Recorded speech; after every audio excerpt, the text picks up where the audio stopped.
Hello everyone, I think it's finally time for me to do a video at the top of a fig tree.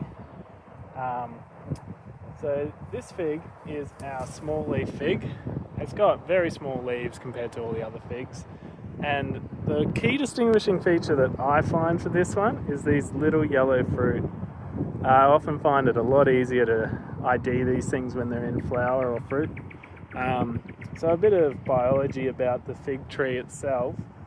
The fruit is a flower, so it's an inside out flower basically. It's got the flowers on the inside of this, what it looks like a fruit, and there's a tiny little opening at the end of the fruit, and that's where fig wasps can lay their eggs. So they have a little ovipositor. They put their eggs inside those fig fruit like that, and then their little larvae move around inside the figs, pollinating them, and then they'll fly off and into another fig, and then they pollinate that one. So that's how they spread their genetic material. It's quite confusing. I don't think I've fully grasped the life cycle of it, and there's specific species of pollinators for each different type of fig. They're culturally very significant trees, just due to their aesthetics. They dominate through the top of the canopy, and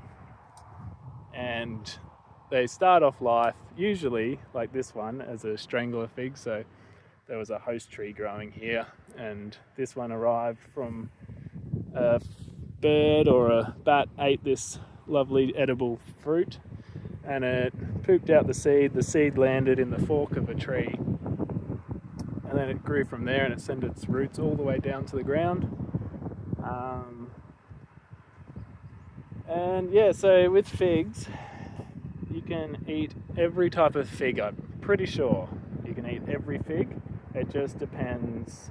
Like, some of them don't taste good. Pretty much all of them don't taste good. Yeah, didn't taste good at all. Very insipid, dries your mouth out, tastes like green bananas, unripe.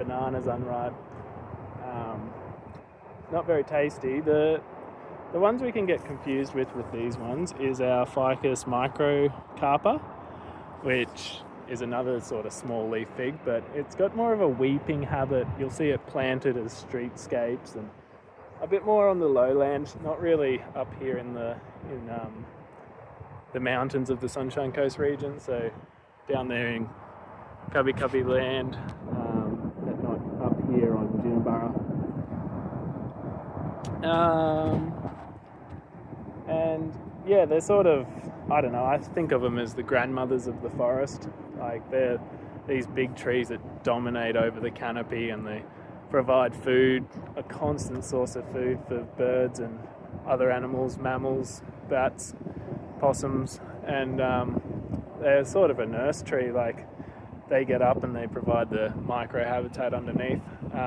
Coming up, there's lots of epiphytes, lots of vines. I think you can't really see it from here, but it's just covered in epiphytes all the way up the trunk with nice orchids.